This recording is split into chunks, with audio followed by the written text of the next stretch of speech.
787. 787 departure frequency next time will be 1257. 257, thanks.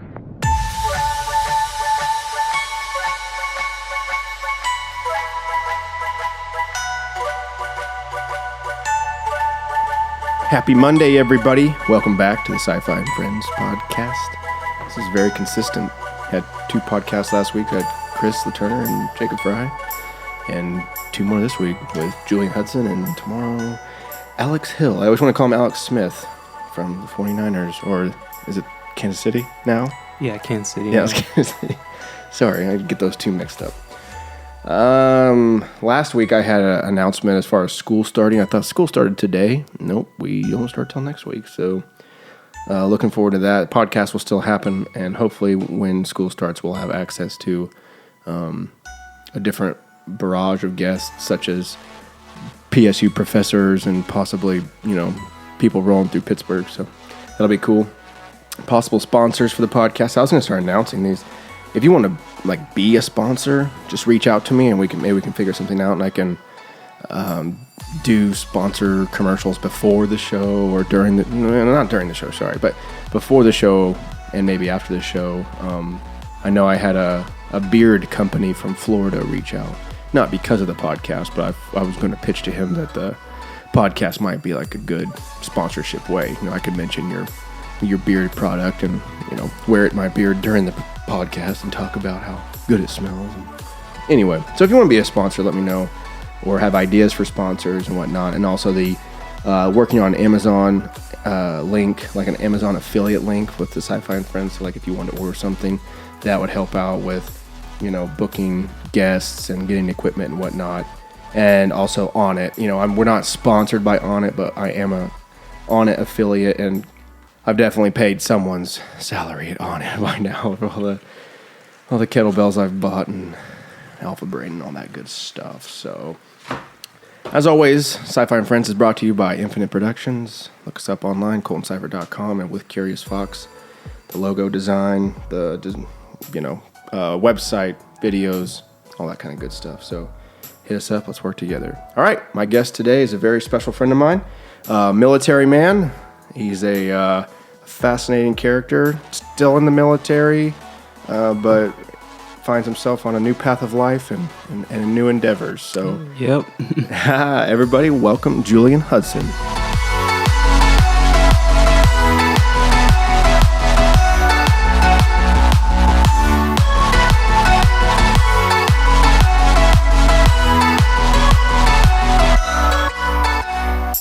Hi guys, how's it going? Dude, thanks for coming on. Get a big gulp of tea. So you said you were sniping today, some sniper rifle. Yeah, I got a new rifle, so I was trying it out. It was Jason from he's not a contractor, but he's a friend of a contractor. Yeah, so it's my grandpa's friend. His name's Ed Munkris. That's right. He was in the military and then got out, but he became a warrant officer while he was in, and he made a lot of friends and whatnot, higher up people, right. Bunch of contractors.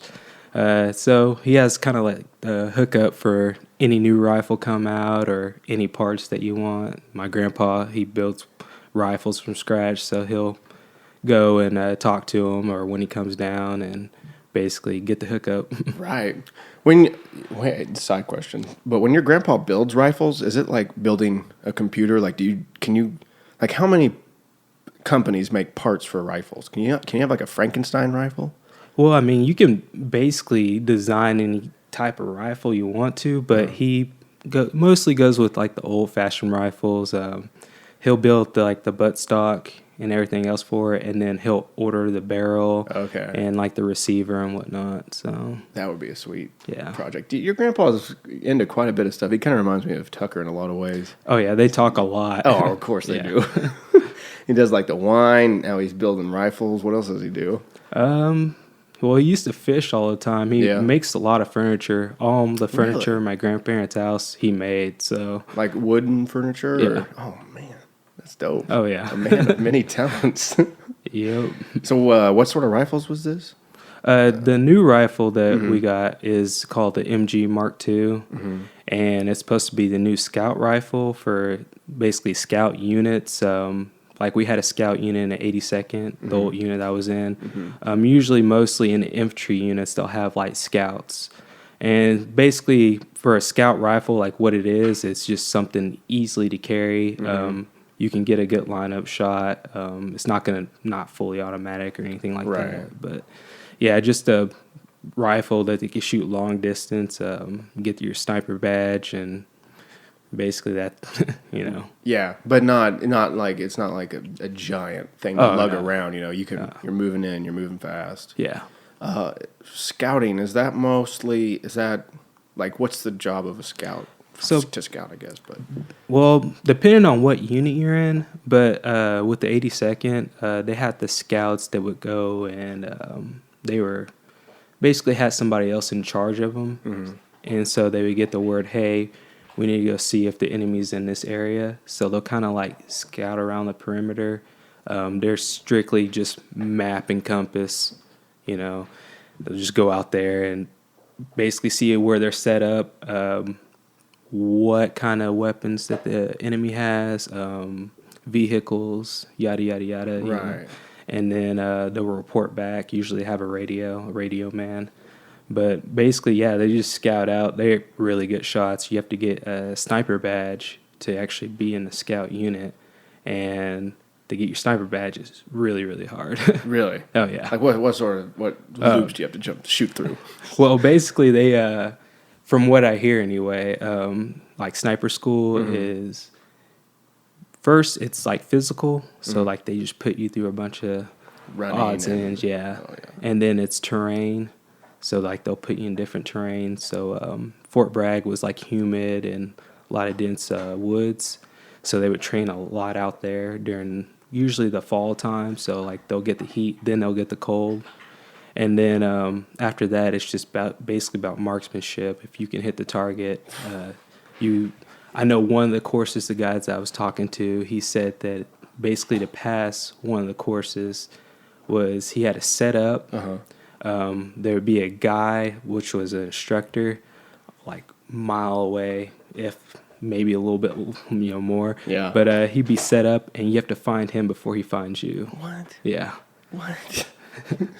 Like, how would he find you? Through his scope, like, he'll mark you. He'd be like, okay, I found him. He on the radio. Call him in, and then, oh, you've been found. Yeah. What the hell? You lost. It's interesting that the last part of the training is actually the marksmanship. Like you're building up all the way to that point, which you'd think at sniper school, like day one, they'd be like, shoot the target, Yeah. And I'm sure there's probably a lot of that, but, Yeah. you have to go through all this physical training and whatnot before and the actual...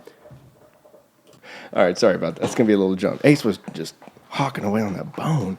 Anyway, sniper school, physical training, terrain.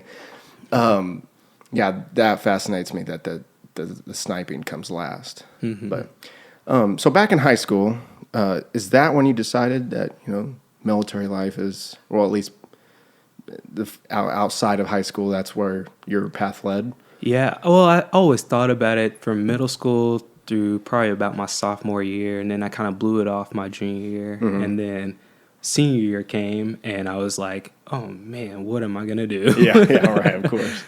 So yeah, basically I laid in bed one night and I was sitting there thinking, and I have a few friends, they're like, oh yeah, I'm going to this college, I got accepted to this college. Right. And at the time I was like, there's no way I could go to school and then stay focused on school right then and there. So I started thinking about my options, and actually I was leaning more towards the Navy at first, and was talking to a recruiter from Joplin about it, and he gave me a little bit insight on it. And then we had a Army recruiter come to the school, and my mom knows him. Oh, okay. And he started talking to her, and she told him to, talk to me about it, see, keep my options open. Right. So he came and talked to me about it, and he told me, yeah, well, back in my old unit, I used to jump out of planes and parachute. Because that was the most awesomest thing ever, I love it. I miss it to this day. And that kind of caught my eye. And I was like, yeah, oh, man, that'd be super cool if I could do something like that. I want to make a name for myself, And next thing you know, about 2 weeks later is probably right after Christmas break, he came to the school and was like, hey, let's take that ASVAB. I want to get you in. You seem like you got your head on straight. You're ready to go. You stay dedicated to it. I'm like, all right, yeah, let's do this, And that's where I figured out, let's do the Army. Yeah. What else? What other sort of choices are made when someone's going and they're deciding between, Air Force, Navy, Army, Marine, right? Those are the four branches. And, you got the Coast Guard too, but not many people really go to the Coast Guard. But, I mean, they're still a good branch though. Yeah, it's usually like a trickle down, like it's like a second tier. Yeah, like you get done with the Navy and then you're like, well, I don't want to completely leave. I'll go to the Coast Guard. It's not. Well, the Coast Guard's kind of its own branch. Oh, okay. When you kind of trickle down, like you're saying, that's when they have like National Guard or Reserves, or stuff like that. Or Blackwater. Yeah. Oh, that's the top of the top. Oh, hell yeah. Yeah. It's called Z, right? It's Z now. XE. Yep. Because they got some bad press. Oh man, you can't blame them though. Hell no, that's their job. Exactly. Man, Blackwater's fascinating. Have you ever thought about that? Going into was it contractors? Yeah, contractors. Yeah. I thought about it. Actually, got an email from an old friend. I met him my first year in the military, and then he was actually getting out and decided to go, try for the contracting deal, and made a lot of money doing it. Yeah. And he heard that I was getting out because I'm on Facebook, and he's sitting there talking to me. And he's like, "Oh yeah, dude, you should try it out, yada yada yada." And I was like, I don't know about that. I don't know how my family would feel about that. Yeah, right. So yeah, I mean, what do they do? I mean, from your standpoint, Well, basically, I've kind of researched like some of the groups too. A lot of them take on contracts for different governments, mainly from the U.S. Right. Back in 2000 and I want to say 12 or 13, there's a movie that came out called 13 Hours, I believe it's called. That's about a contracting. And basically they take on the contracts and they'll have different objectives. So they'll be there for maybe a year, maybe less, depending on the contract. But yeah, basically it can go from protecting a diplomatic member, or it can go from security from a different branch, or protecting the embassy, right? Or it could go for, hey, we need this guy out of here, really, and basically search and rescue and get out of there. Or it can go from, hey, we need this guy taken out. There's no rules with the contractor. No, I mean, basically they signed what it called paragraph 6, which is paragraph 6. I don't know what paragraph 6 is. Basically it's one of the biggest not contracts, but biggest form of documents saying that you're never here. Nothing ever happened. If somebody asks you about it, you don't know what they're talking about. You basically turn the other way and walk off. Whoa. Or you can be held in prison. Like black ops type of stuff, or like yeah, I mean, I know secret. I don't know. Special forces, they'll sign paragraph 6 if they deploy usually. Is there a paragraph like 4, 5, and 1? There's all kinds of paragraphs. Really? But each one does different, But is it just like a piece of paper that like it's like a booklet of papers, honestly. And you just do you read through it, or you just sign? I mean, if you want to, but usually you're just like, yeah.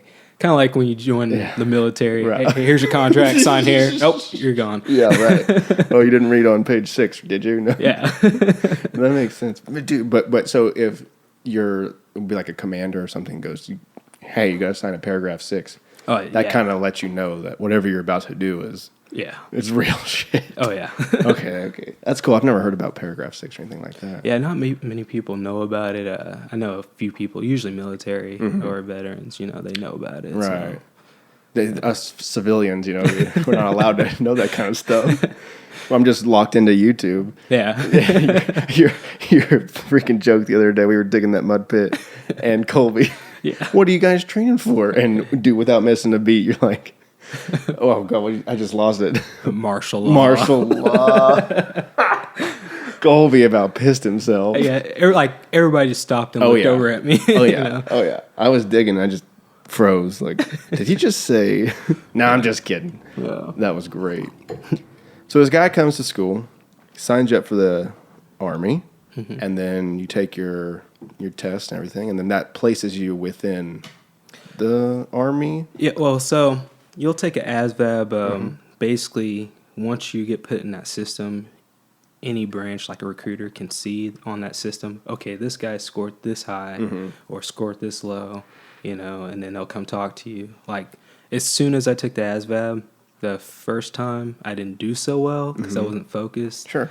And then I went and retook it and scored pretty high. Like, Nice. I did really good. Cool. And then within the next day, I had a Marine recruiter calling me. I had Air Force calling me. I think my old recruiter, the Navy guy, contacted me and was like, "Hey, Hey, buddy. Still, interested in the Navy?" Yeah.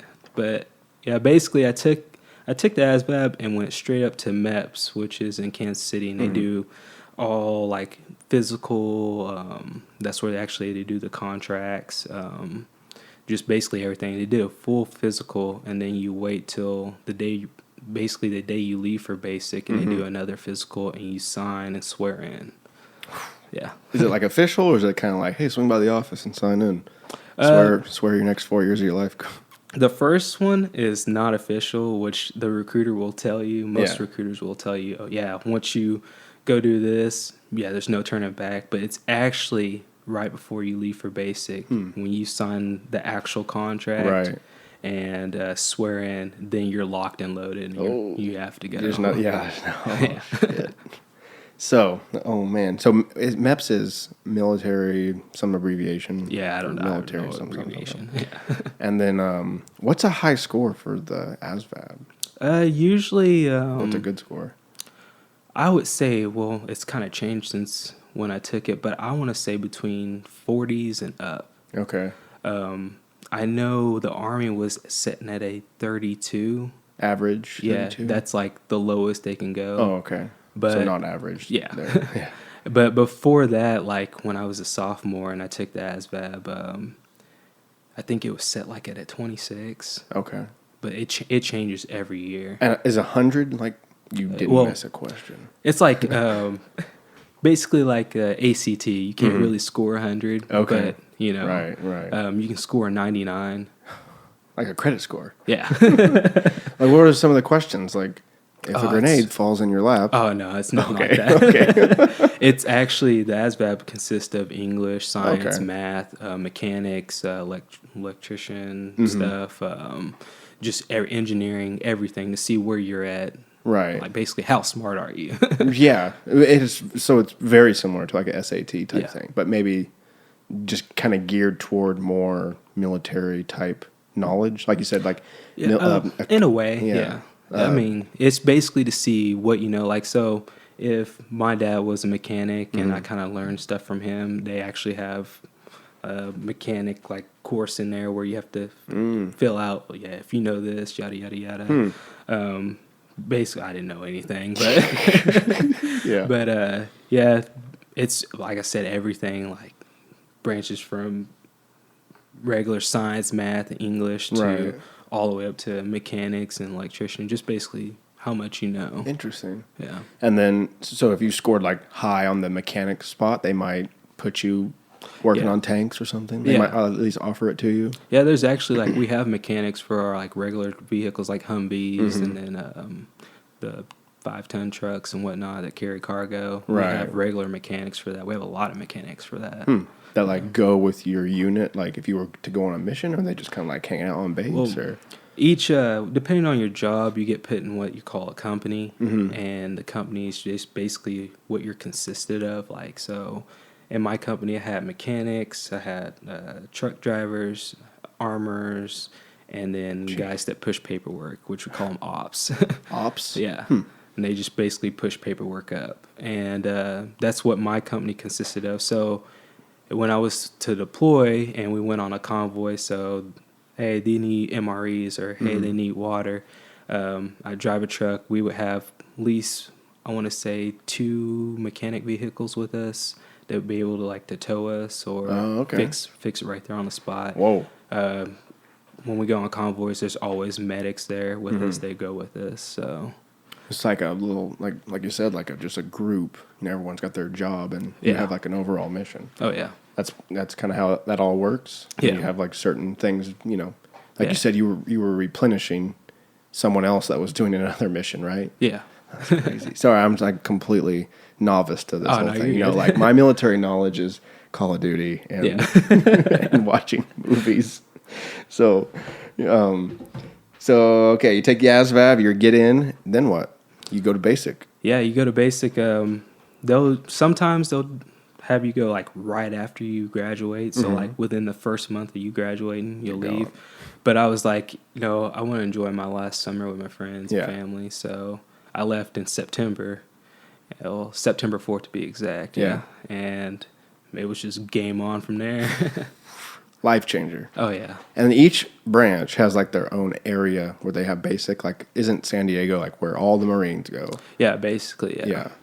And then where does the Army go? Army, we have there's Fort Sill, where I went, and it's in Oklahoma. Okay. There's Fort Jackson, which I don't know where that's at. Really, I forget. Yeah.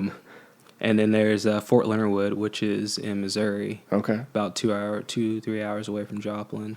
Those are the main three bases, but Okay. it's changed a lot and there's Fort Benning in Georgia. Okay. But it's changed a lot because there was different bases that actually, like Fort Drummond up in New York, they used to do basic, and then they got out of that.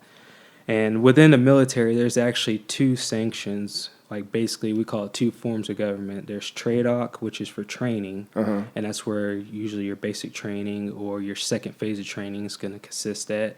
And then there's, I forget what the acronym is. Basically, what...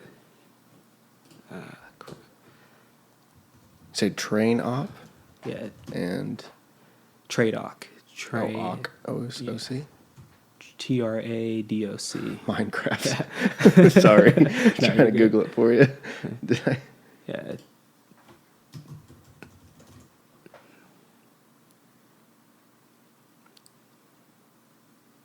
I did not see it. Yeah. Try TRADOC. Oh, maybe that's because I was totally spelling it wrong. Yeah, there's TRADOC, which Doctrine is Command? yeah. That's and the then- second one? No, that's Oh. for TRADOC. Yeah. Oh, gotcha. And then I forget what the second one, which Maybe basically- Wikipedia can help us out on this. Yeah. There's trade. And then there's the mission, sub-organizations. Whoops. Maybe if I type in TRADOC and... ForceCom. There There we is. go. Yeah. ForceCom. ForceCom. That's what usually the whole entire other military goes off of, which is just Army though. Yeah. So what's ForceCom is like people who've gone through training and are like Yeah, doing you're done with something. training.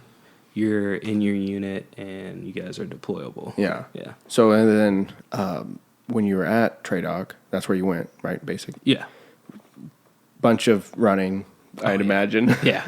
Waking up super early, they're indoctrinating you in a way, right? They're kind of like getting you ready for... Oh yeah, it's completely different, like Yeah. lifestyle change. Oh, yeah. It's because I went from doing what I want, like watching TV, or I Yeah. can go eat or use the bathroom or whatever, or Yeah. whenever I want, and then it goes from I don't wake up until they tell me to wake up. I don't go to sleep till they tell me to go to sleep. Yeah. I can't use the bathroom till they tell me to use the Yeah. bathroom. We can sit right there in the cafeteria with our food in front of us. Can't eat it until they say we can eat it. Huh. Yeah, it's a totally different lifestyle change. Right. But necessary for what you guys are going to be doing. Yeah, yeah. Because if you're under gunfire or whatever and, you have to listen to your commander because you could all die, you've already been way back in the day when you were sitting at the cafeteria table, you've already kind of got this behavior down to where when shit hits the fan, you can kind of lock into that, right? Yeah. I mean, that's Basically, the reason why they do all that is to teach discipline, because a lot Right. of kids that come in there don't have discipline. They, say or do whatever they want. Sure. So they got to let them know, okay, this is my Yeah. I'm in charge. you Yeah, know? right. Yeah. So that's basically what that instills. And then usually after the second to third week is when you go into the marksmanship. So you'll have your M4, M16. You'll and fire- everybody does that? Yeah, Okay. everybody. And they'll basically you'll qualify, and there's basically 40 targets. They'll pop up or they'll have it on paper, and you have to hit each one a certain amount of times to pass, usually 21 to 22. Are you moving or are you like stationary? Usually, like, you'll be laying down on a sandbag. Okay.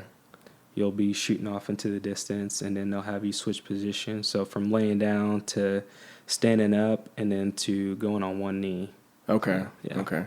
So did you ever do any of those, like, run through the obstacle course and, like, terrorists flip around, you know? Oh, and yeah. Don't hit the civilian or don't hit the hostage? We did that. You usually do that when you get to your unit. And Okay. in my company, in my unit, we did it just basically kind of just for fun, because Yeah. we supported all the infantry guys. So they got done with it, and they're like, okay, let's go through it. And Yeah. I was like, heck yeah, I'll do it. It sounds fun. Yeah. Yeah. Once again, another Call of Duty reference. You know, I'm doing my best here, but Oh, no, you're good. so I mean, your main goal back in when the high school guy was talking to you, the recruiter was talking to you, was to jump out of planes. Yeah. How long did that? Because I mean, spoiler alert, I know you did. So Yeah. how did that begin progression after, you know, doing your basic and you got deployed for a while and Yeah. whatnot? Like, did you go? Were you just jumping out of planes from day one, or did it take a while to kind of get? So basically, after the first and second phase of training, which is basic, and then AIT, where I learned my actual job. So I was a truck driver. Okay. And after that, I went to Georgia, and actually didn't even know I had it in my contract. I recommended it and said, hey, if I can get it. Yeah. And To go to Georgia. yeah. Okay. And basically, at the end of your second phase of training, they have a sheet saying, okay, you're going here to this fort, or you're going to this base. Yeah. And mine said Fort Benning, Georgia. And I was like, okay, well, I'm going to get stationed in Georgia for the next 4 years. Yeah. Like, okay. So, you know, we got on the bus pretty late and got there like super early in the morning at like 4:30. And I get off the bus, and a couple guys that went through from basic all the way then were with me. Nice. And we got off, and here comes this sergeant come walking up. Welcome to Airborne School.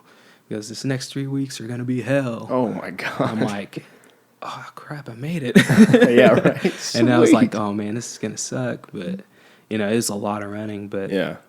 basically, as soon as you get to your unit, you do 5 jumps to graduate. And Okay. then as soon as you get to your unit, they usually have you jump once every 3 months. But being in the 82nd, they have you jump. Whenever there's a jump open, you can hop on it. And that's basically what I did. They call it chasing jumps. And that's what I did. Like, I loved it. Oh, I'm sure. Yeah. So when you're training in Georgia, like 5 jumps to graduate, was each jump a little higher, a little higher, a little higher, or no? It's just Nah, they we're were- at 40,000 feet and go. Now, basically, they're set at 1,200 feet. Okay. And it's basically kind of like a low altitude jump. Okay. Yeah, they're set at about 1,300 feet, somewhere in there, depending on how the pilot's feeling. Oh my God. And your first jump is, they know everybody's nervous. Yeah. You know, I got on that plane. Were you? Oh, yeah. Oh. I got on the plane's shaking from Oh, turbulence. Jesus. Everybody's trying to stand up. They're going through all the actions. And then you're sitting there right by the door. There's a red and green light. Oh boy. And it's, you know, red the whole entire time. So the whole inside of the plane is just lit up with red. And as soon as that light hit green, I was just like, I had more than butterflies in my stomach. Oh, I yeah. felt like I was going to throw up. Oh yeah. Piss myself. And then finally I saw that first guy go out the window, out the door. And then next one was going. Then the third guy froze up. And then he got Spartan kicked out of it. Wait, what? Yeah. They, shit. They make sure you get out of the plane. Oh yeah. So, If you go up, you're jumping. oh yeah.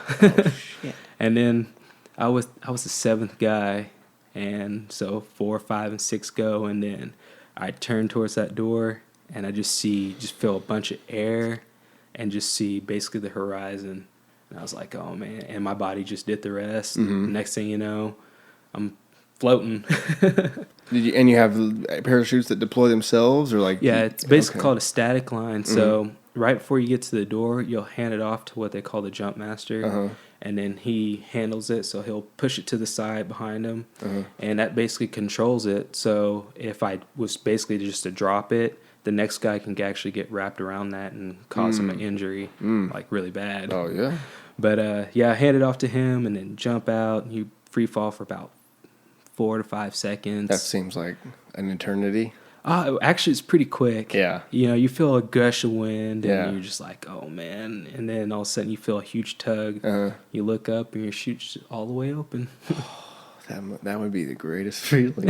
Just be like, oh, good, I'm good. Oh, yeah. And then that was the first jump. Then after that, I mean, was it each time? Are you like, super nervous, or you kind of get used to it? After that, it was I was still nervous, but it had been raining, and the winds were like super high, like at like 20 knots. Oh my gosh. And so we missed like the first 3 days, and we had just that last week to make it. Oh, right. So I think it was Thursday, yeah. Thursday I jumped 3 times that day.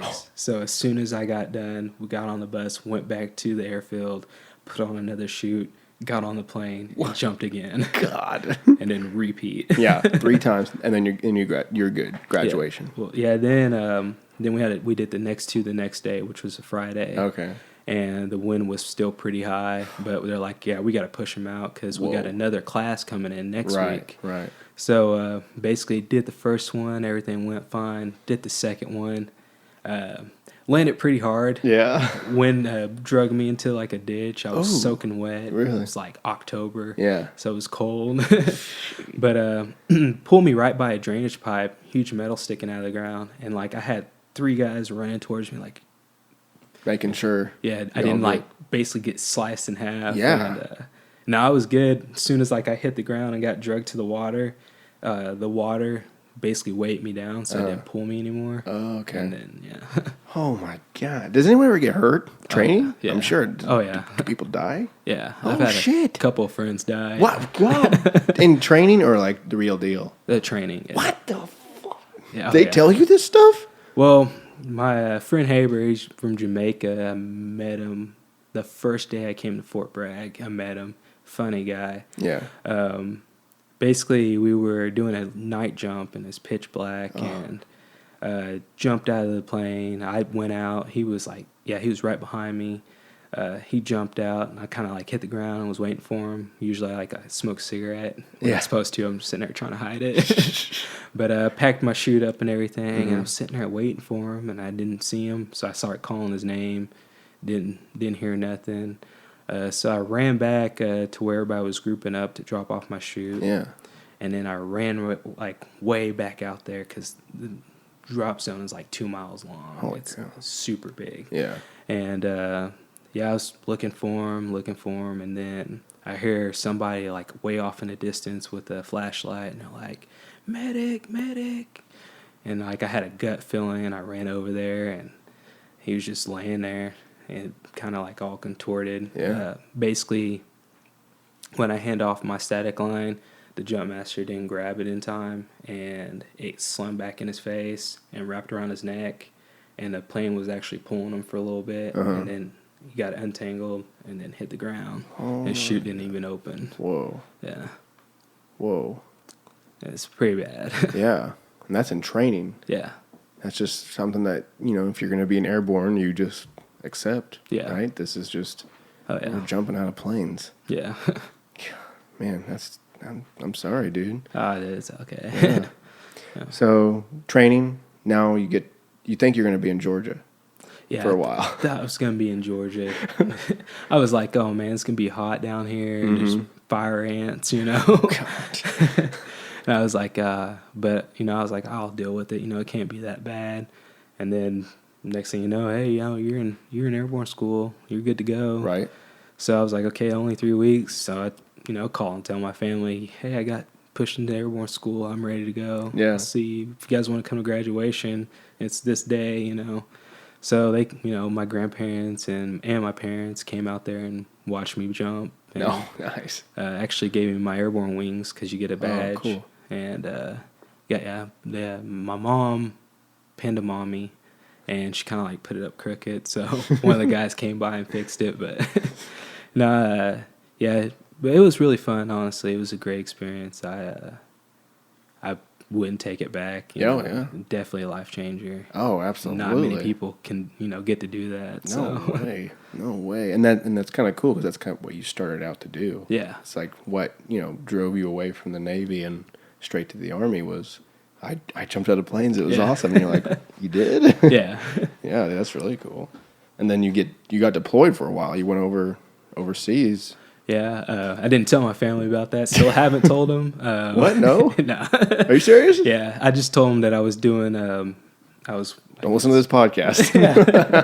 No, I told them that I was with basically a colonel signing for new trucks, and they have actually Wi-Fi out there at some bases.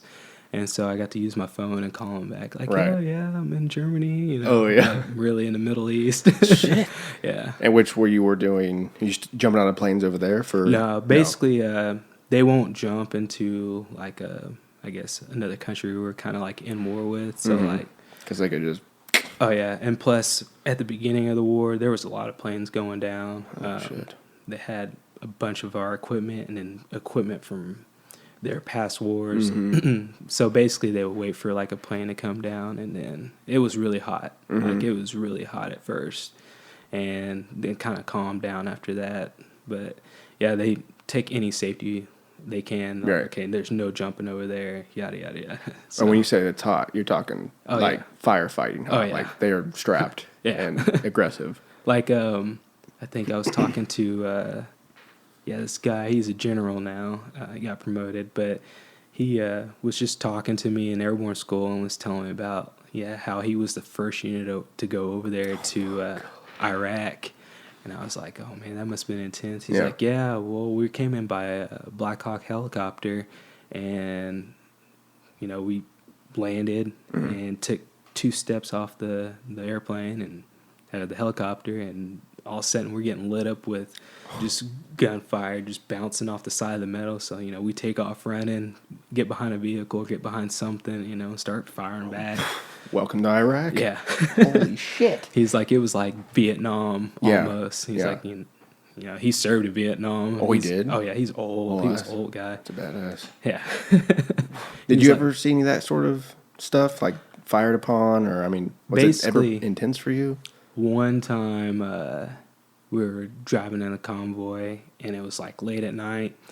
I was running on 2 hours of sleep in 4 days, and all of a sudden I see like just little bitty like flashes of light, and then I hear a little ting ting ting, and no shit, they were sitting there and they were just firing. I mean, unloading on us. Oh, my God. But all our vehicles are up armored, so it's just Right. bouncing off. Sure.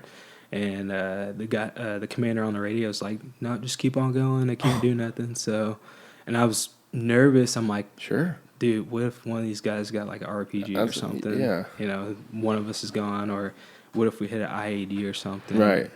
But no, we just kept on driving, and then it stopped. Oh my God. Yeah, that's probably always something running through your head. Like, let's yeah. not run over Well- an IED. It's not. At first, you're like wearing all your gear, so like elbow, knee pads, all your plates in your body armor, anything you can have, and then you kind of learn like, okay, you don't need all this stuff. Yeah. You're in a truck, so then Right. you get more relaxed with it, and I got relaxed with it, and then yeah. Dang. That's probably a good sign, though. Like, if you can relax and just, you're not in mortal danger, Yeah. like 24/7, like your Vietnam buddy who dropped in to number one convoy in Iraq, like they could not lax at all. They have to be tip-top shape for however long we were there. Are we still there? I think we're still there. They were there for years, man. Yeah. Setting up all sorts of buildings. And where did we build? What was that? We built an embassy, didn't we? Somewhere huge, bigger than Vatican City, right? Yeah. Where's that at? Is that in Iraq? It's Afghanistan. I want to say it's on the border of Iraq, Yeah. leading in toward Afghanistan. I might be wrong, but if it's the same embassy that like I visited, which was pretty big, it's in Iraq. Okay, But, right. That's not going anywhere, right? well, I mean, I almost got taken over a few times. What? But, They're, like rebels? Like Taliban, I think they, at the beginning of like when ISIS started to heat up, I think they evacuated like most of the personnel out of there. They might be there now, but yeah, usually if they're any threat of danger, then they kind of, hey, get them out of here. Yeah. That's what the contractors are for. Oh yeah, right. There we go. Full circle. Yeah. So, what's your opinion of this whole thing? I mean, since basically since 2001, September 11th. Yeah. That's kind of what put this whole beast into motion. Going over there and the birth of contracting, and we've been in or are in I don't know how many countries right now, and there's all these Taliban and the ISIL and ISIS. I can't keep up with that kind of stuff. But what's your take on that whole thing? I know it's a huge question, but we can break it down. Basically, with the Taliban, I heard a lot of conspiracy theories, Sure. and I've actually done some research, read books from past soldiers that went through it, and actually talked to some guys. Say they're probably sergeant first class now. They're kind of up there now. Right. But yeah, basically, my intake on it.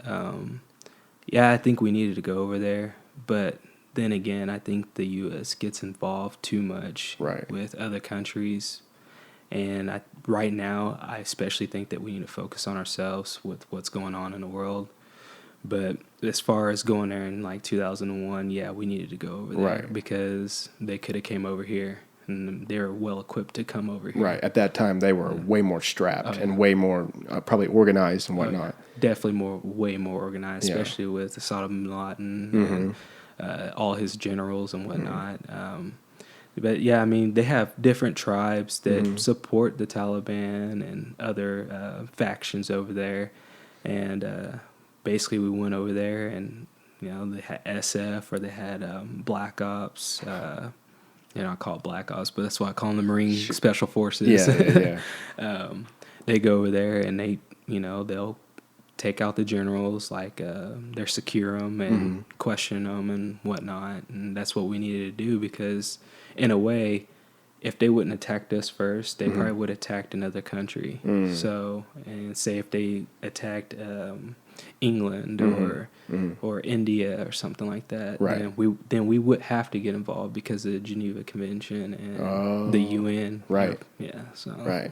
But they just happened to attack the most powerful country on earth, and we're just like, oh, we'll take over your whole region, and we'll be here for years and years and years. Yeah. Well, actually, they weren't expecting to be over there that long. They thought like another desert storm, we'd be over there and be out. Right. Turns out we get over there, then stuff starts popping out. Right. Yeah. There's way more Hydra heads than we thought. Yeah. And then Russia kind of is weird. Yeah. They do some weird shit. They do their own thing. Yeah, what in the hell, man? So weird. I was going to bring up, I forgot something about that Middle East.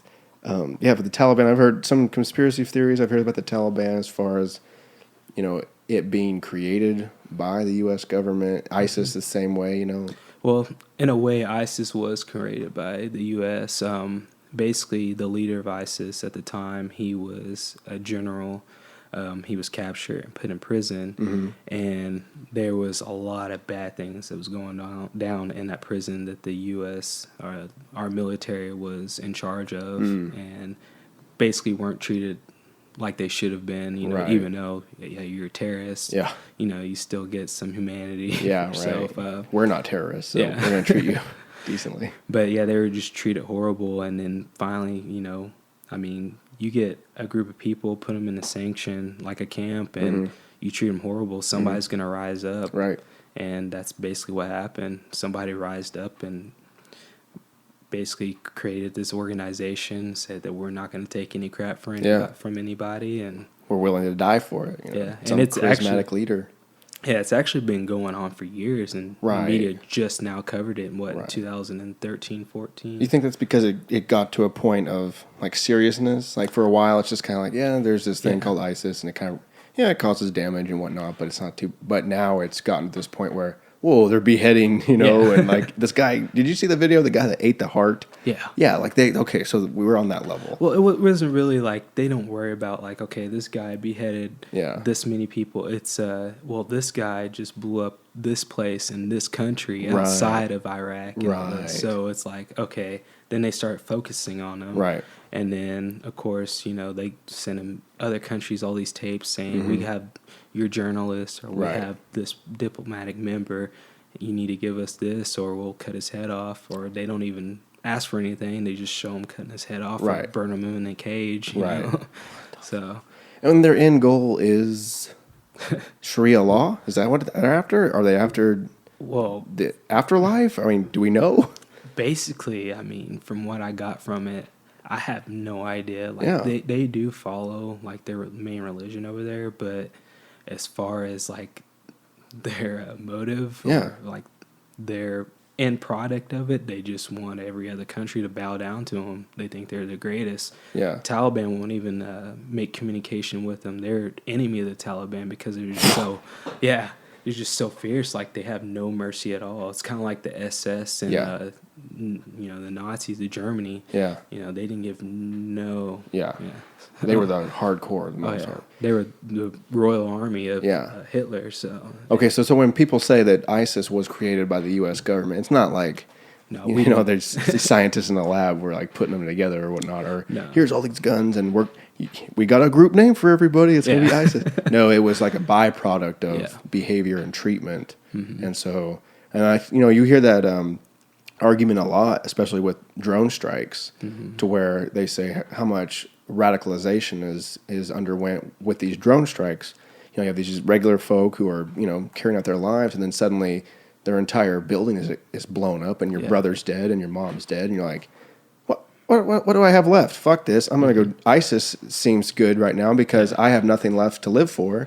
I mean, you hear that argument quite a bit. Yeah, it's there's some of that, and there's they actually stick like fear in them, like, hey, we have your family, or Oh. we know who your family is, so if you don't come and join us, Right. then this is what's gonna happen. So Some sort of forced Yeah. applied on them to join. and that's what happens with a lot of villages over there. They're forced to, like with the Taliban before ISIS, they were forced to support them. Like, hey, if we have wounded soldiers coming here, you need to take care of them, or you need to do this, or right. if the U.S. is operating here, you need to tell us exactly what they're doing. Right. So it's basically a fear.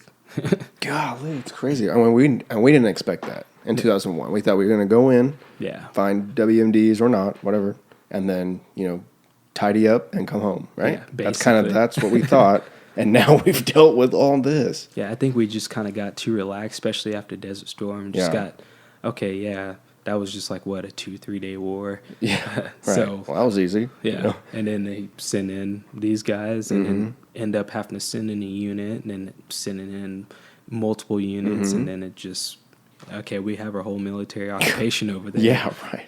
There's no way we can pull out right now. So, Right. Yeah. Think of that. That's the hardest pullout of all time. Yeah. Pulling out of an entire country. Holy Yeah. crap. Yeah, you don't think about that kind of stuff. And back when you were over there, were they using drones? I mean, drones seem pretty, Oh, yeah. I mean, military, what do they say, 10 years above the advanced technology for Yeah, civilians. we're most advanced technology in Oh, yeah. the world. Our military does. Right. But yeah, I mean, I didn't really. I think I seen a drone at night. Right. But it was flying like not super low, but I heard it. But yeah, there's a lot of drone strikes. There's some that you don't even hear about on TV. Oh, I'm sure. Media doesn't cover. But Oh, yeah. you with the drones, it's gave us definitely an upper hand. But there's always going to be a byproduct of using drones. Any military occupation, there's always going to be a byproduct of it. So what I mean by that is, you bomb a building with a bunch of Taliban or ISIS guys in it, and then, of course, there's going to be innocent lives lost because Right. they're either going to be around the building or inside the building. Right. And a lot of people are like, oh, well, that's their fault. They're, with them. But it's kind of like, it's not really their fault. I Right. mean, we have the Black Lives Matter movement going on right now, and they're rioting. Yeah. All those people that live there, they're not even, supporting them, or they just live in that neighborhood or that community. Right. That's not their fault, Right, right. And it's the same way that works here. I mean, it's not really their fault. And then I love their culture. Their culture, I've learned a lot about Really? it. Yeah. That's cool. And, I mean, there's not really much to say about it. I mean, it's just something that happens. Right. It's kind of just like you said, a byproduct of war. Yeah. I mean, don't forget, ladies and gentlemen, this is a war. It's not supposed to be pleasant, and there are high profile targets out there that are running, things like ISIS that are beheading. Like, how can you tell the family of the journalist who got burned to death in a cage or got his head cut off with a butter knife or something. Like, I'm sorry, but we didn't do it because there's a whole bunch of his family members around. Yeah. Like, it's hard. It's not easy. The decisions that are made are not easy, and the decisions that are not made are not easy. So that's why people in the military got to be sharp, especially the leaders, Oh, yeah. because they're dealing with people's lives and really the course of history in a lot of ways. What country's going to rule and what sort of laws will be abided by, and who flourishes and who goes extinct. I mean, that's a really weird word to use, but like you said, culture. Their culture is kind of getting weeded out by Western culture. Yeah. As far as music and pornography and all kinds of things like that, the internet, is exposing. That's what I was going to say. Is I think it's so weird how you see all these videos of like a place like Dubai. Dubai is the strangest place. It looks like Los Angeles and a New York and a Vegas. Oh yeah, exactly. It's amazing. There's all this innovation. There's beautiful architecture and landscaping. I mean, the people are so cool, and they seem like it on Snapchat. Right. They look awesome, and et cetera, et cetera. And then all of a sudden, you have ISIS. Yeah. What's going on? Well, see, like with Dubai, I mean, it was just a village, and then Wow. then it kind of turned into a city, and Right. then man, we have oil, we have all this oil, Yeah. and then bam, it just lits up from there. I mean, Yeah. oil is just That's the moneymaker. Oh, yeah. Especially in that region, oh yeah, That's what you hear about all the money, the old oil families, and then you see all the videos of all the oil, not drills, but like the plants like on fire. Like that's something that those sorts of rebellions will do, is just like light all the oil on fire, Yeah. Which I don't know if it drives up gas over here, but but it's interesting. I always think, like with Tesla and Elon Musk and all that sort of thing, what happens when oil becomes like not the leading material for energy consumption? Like what will happen to the Middle East? I don't know. I mean, like me and my grandpa was talking about, there's always going to be a war over there. I mean, Oh, yeah. it's just that's the only thing that they know, really. Right. And somebody's always going to be pissed off.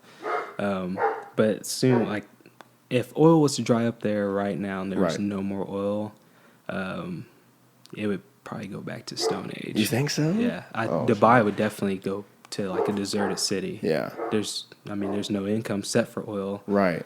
They have people that trade different things on the market Sure. and whatnot, but that's their leading. That's Number one commodity. Yeah. That's their number one export. Yeah, all that stuff. that's the only thing that they're basically, that's their backbone. Right. Literally. Yeah. Their heart and their blood. Yeah, Maybe if they would do some sort of conversion, if they converted to some sort of science, I don't know, developing solar panels, they live in a desert. It's a great place for developing some sort of technology like that.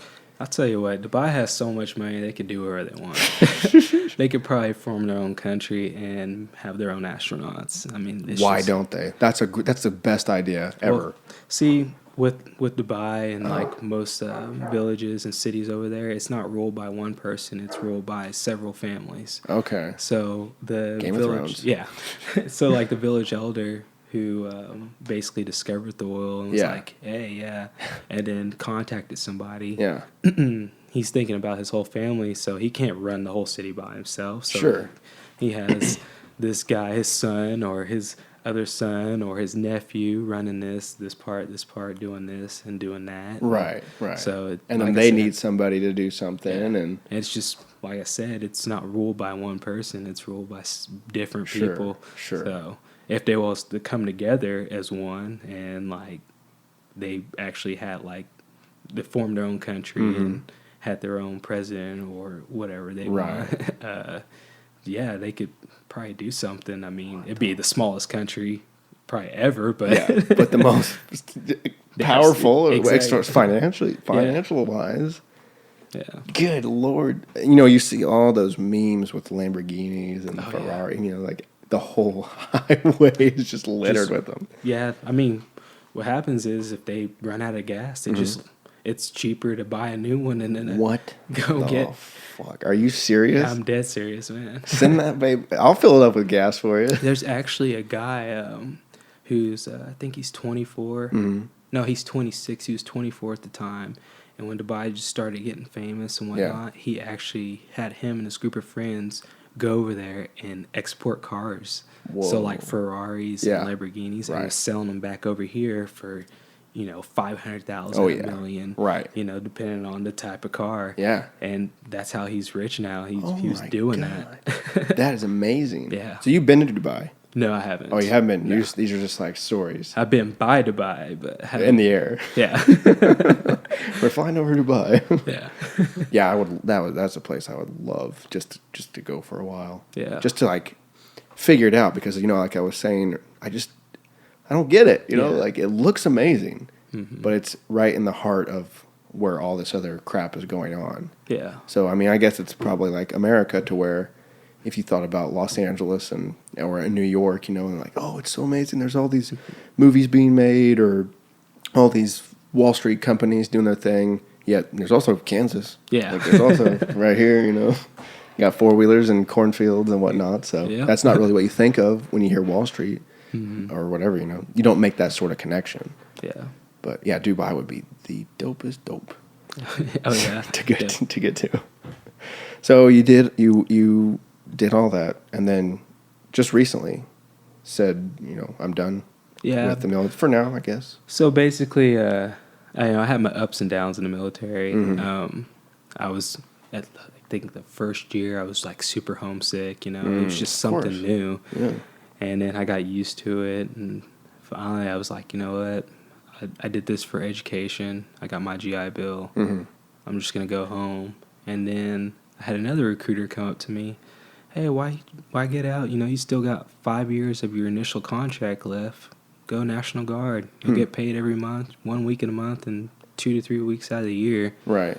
So I'll get like a $200 to $300 paycheck, and then every month, and right. And then I get put back on active duty for those 3 weeks and get paid just as much as I was making on active duty. So I was like, okay, yeah.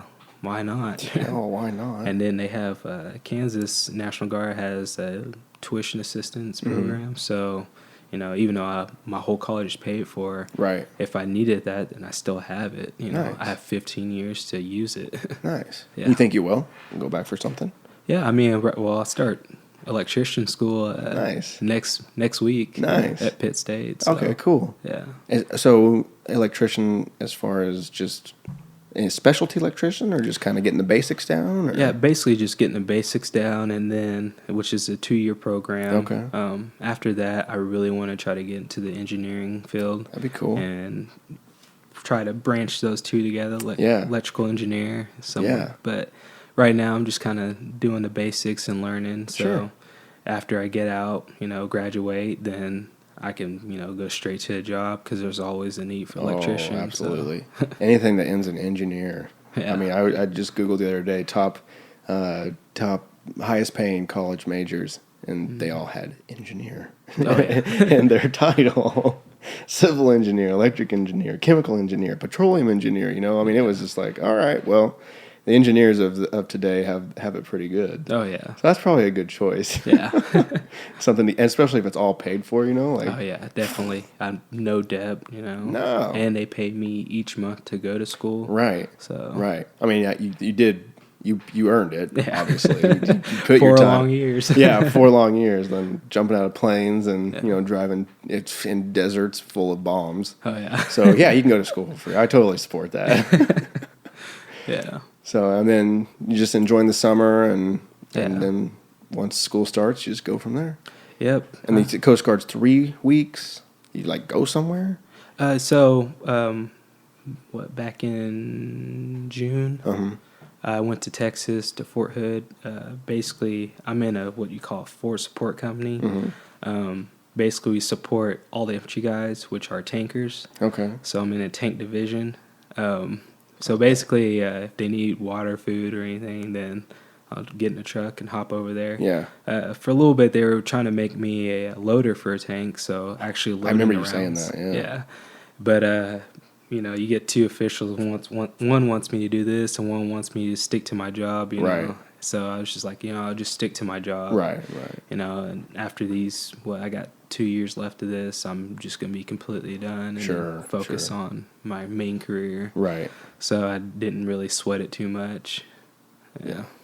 Dude, fascinating stuff. Like I said, I'm such a rookie with the military, but it is fascinating. And I know I have a civilian's opinion on most of it, like, why is our military budget so high and blah, blah, blah. But DARPA and all that kind of stuff, the technology that they push out or they discover, we use every day and probably will continue to use.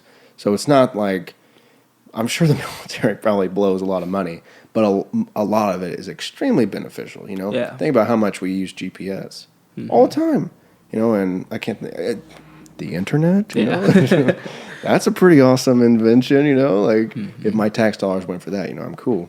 And then, like you said, everything is much more complicated than it seems. Yeah. The Middle East, that's a big problem. We kind of have to, we've started and now we kind of, make sure we finish it the right way because we've already left once and look what happened. And there's always another problem that we may have to get involved with, or maybe that's our next thing to learn is when not to get involved and say, hey, we'd love to help, but this is kind of it's you guys got to take care of this. We cannot spread ourselves so thin. Yeah. So it'd be interesting to see. With that, I mean, it's just like if we was to pull out like right now, like today, all the units out, the whole economy over there would collapse. Oh right.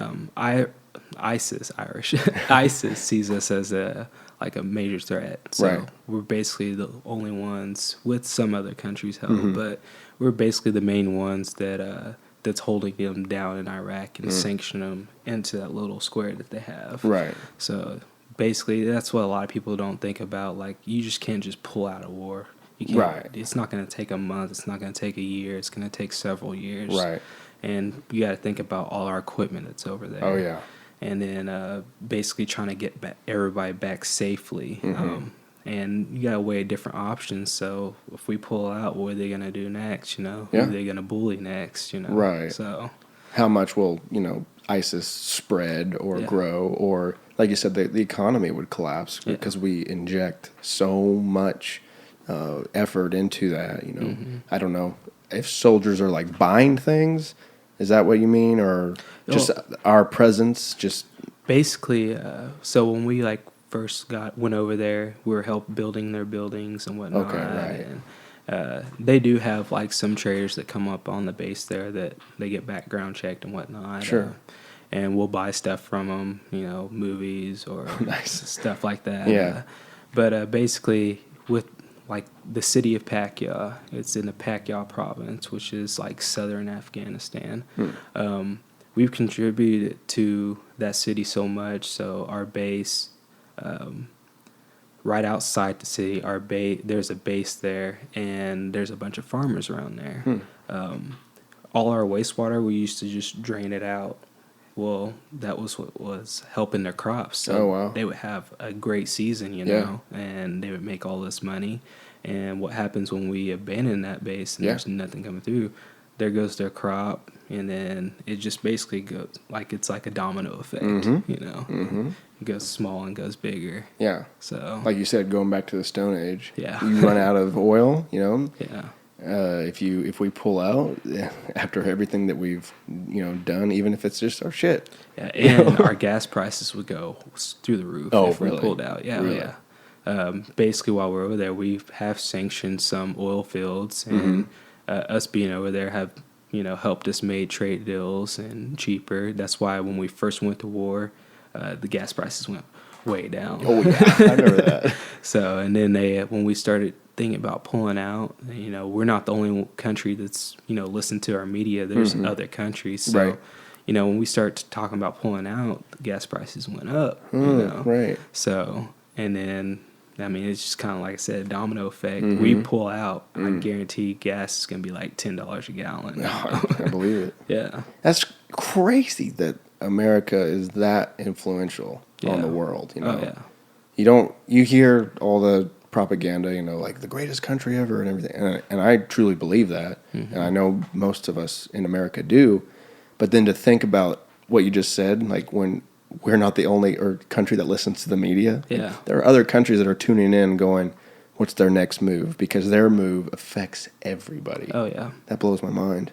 That's just what sort of superpower we are. It just Yeah. kind of like gives you a glimpse of, I mean, I don't mean to be like arrogant or anything, but like, we're going to Mars, Yeah, yeah. we are the ones flying Mach, 25 or whatever, or whatever this sort of technological advancements that we're making. And, I don't know. I'm more of a biology type guy, and I'm thinking of the golden rice. I didn't come out of anywhere but America, and we're giving that to the peoples of Africa that don't have access to the vitamin K, that they need. But you can grow rice really well. All right, we're going to put the gene for vitamin K production in this rice, and here you go, golden rice.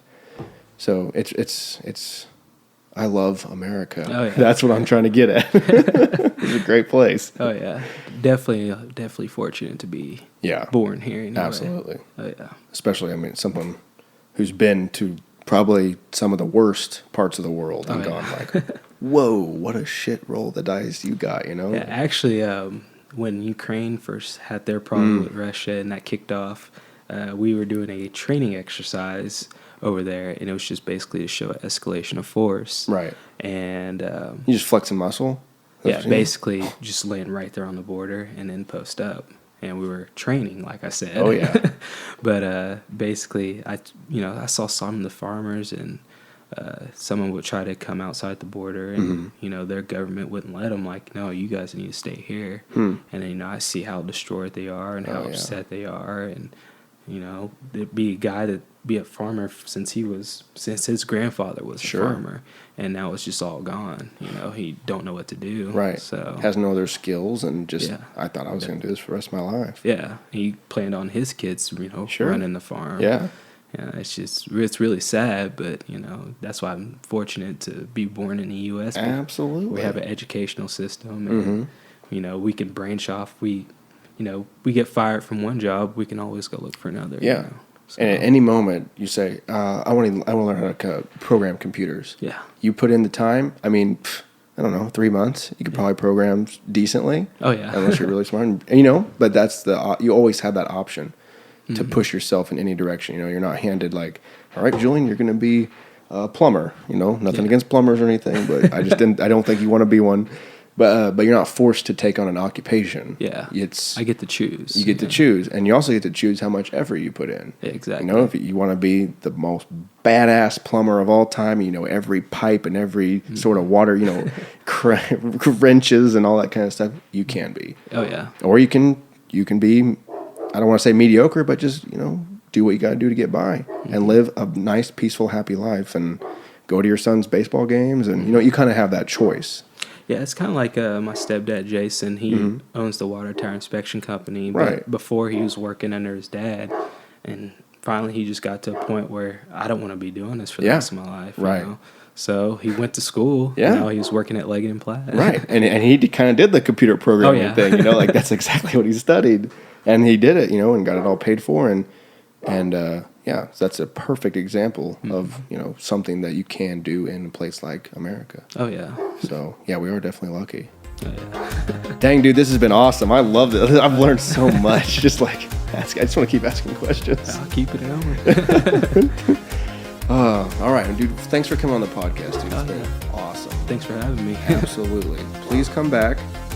You said you start school next Monday. I guess we all start school next Monday. Oh, yeah. But after you get going and everything, dude, come back. Let's do it again. Sounds good. I'm sure you got so many good military stories you want to talk about. Betcha.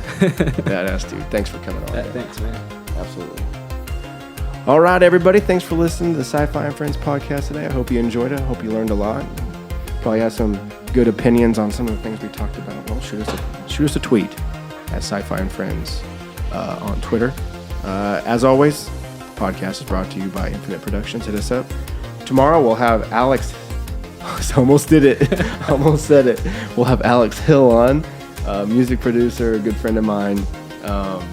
Remember, every Monday and Tuesday there will be a new SciFi And Friends podcast with or without a guest. But I'm pleasantly finding out that there's many, many guests that want to come on. A lot of good friends. So it makes me feel good, and I appreciate you guys having the desire to come on and spend some time with me. So, all right, thanks for listening. Everybody have a good week. We will see you tomorrow, 12:30. Peace.